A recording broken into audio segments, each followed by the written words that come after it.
ኢራንና ሰሜን ኮሪያ በተወሰነ ደረጃ አንድ የሚጋሩት ታሪክ እንዳላቸው ይታወቃል። እሱም ከኒኩሌር ጦር መሳሪያ ጋር በተያያዘ ለዓመታት የገቡበት ውዝግብ ሲሆን የሁለቱም ሀገራት ውዝግብ ዓመታትን ፈጅቷል። በዚህ ከባድ ውዝግብ ውስጥ አልፋ ሰሜን ኮሪያ የኒኩሌር ጦር መሳሪያ ስትታጠቅ፣ ኢራን ግን ሳትታጠቅ ተደርሶባት አሁን ያለችበት ደረጃ ላይ ደርሳለች።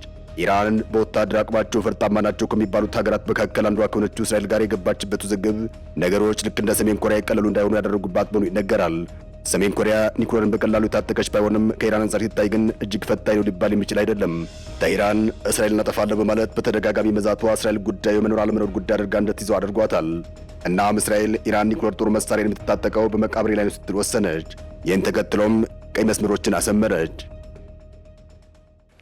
A red line should be drawn right here before Iran completes the second stage of nuclear enrichment necessary to make a bomb.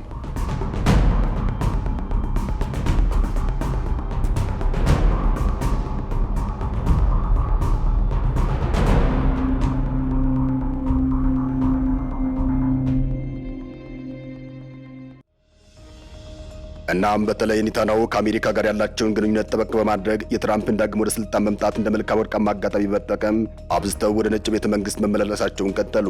የኔታንያሁ ዋነኛ የነጭ ቤተ መንግስት ምልልስ የነበረው አሜሪካ ከኢራን ጋር ለማድረግ ያሰበችውን ድርድር የተመለከተ ነበር። Israeli Prime Minister Benjamin Netanyahu meets with President Trump today in Washington.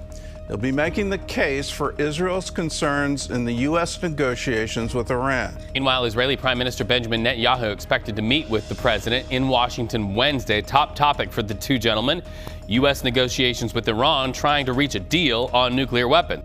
እስራኤል ኢራን በድርድር ስም ማምለጥ የለባትም በሚል ወደ ኃይለኛ እርምጃ መዘን አቋምን ይዛ ትራምፕን ስትጫን እንደቆየች ይነገራል።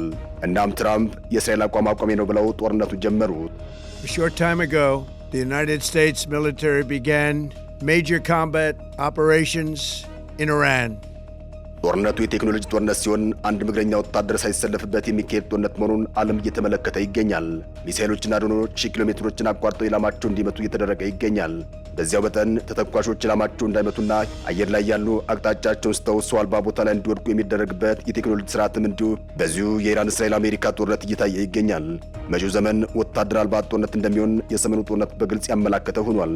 ፕሬዚዳንት ዶናልድ ትራምፕ ጦርነቱ በተጀመረበት ዕለት የኢራን አብዮታዊ ጦር ፖሊስና መደበኛ ጦር ትጥቃቸው እንዲፈቱ ጥብቅ የሆነ ትዕዛዝ ሲያስተላልፉ የታዩት አሜሪካ አንድም ወታደር በኢራን ጦርነት ባላሳተፈችበት ሁኔታ ነው። ከተተኮሱ በኋላ ከማዕከል ቁጥጥር የተደረገባቸው ኢላማቸው እንዲመቱ የሚደረጉ ጋይደድ ሚሳይሎች ኢላማቸውን ፈልገው ጥቃትን የሚሰነዝሩ አጥፍቶ ጠፊ ድሮኖች እንዲሁም በተገጠመላቸው ልዩ ቴክኖሎጂ የጠላትን ራዳር ከጨዋታ ውጭ አድርገው ያሻቸውን ኢላማ እንደፈለጉ የሚመቱ ተዋጊ ጀቶች በዚሁ የሰሞኑ ጦርነት ላይ በሚገባ ታይተዋል።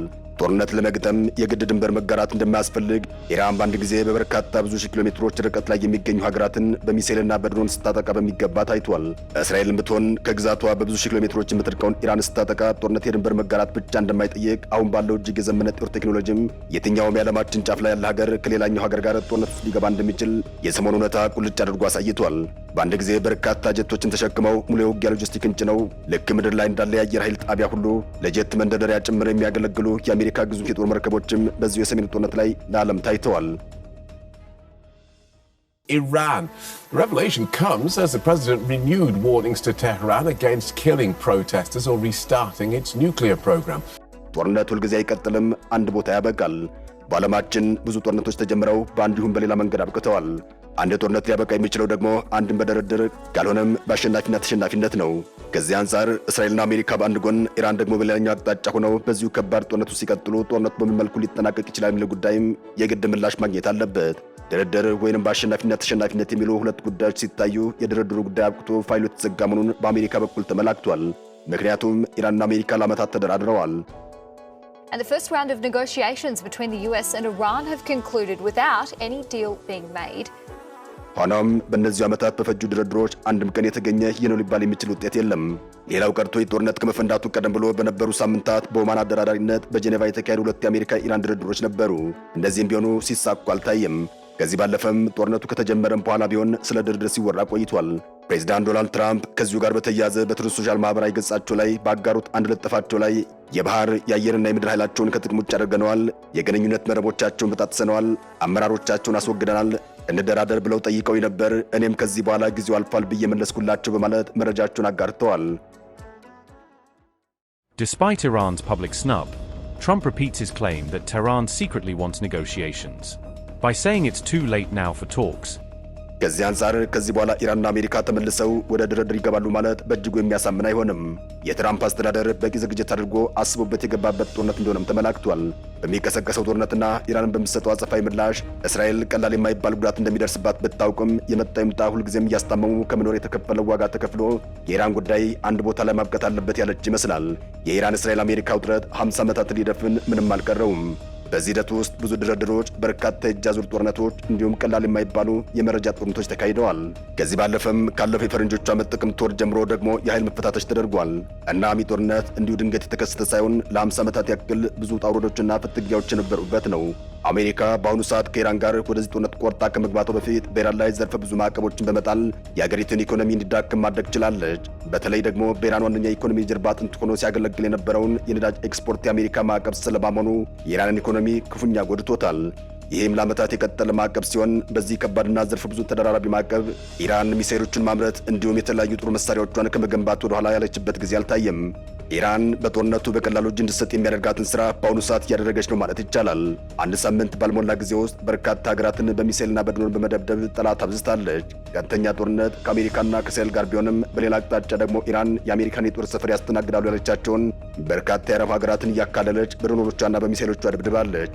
ኢራን ይህን ማድረጓም በአንድ መልኩ የተተኳሽ አቅሞቿ እንድትጨርስ የሚያደርጋት ሲሆን በሌላ አቅጣጫ ደግሞ ጠላት እንድታበዛ የሚያደርጋት እንደሆነም ተንታኞች እየገለጹ ይገኛል።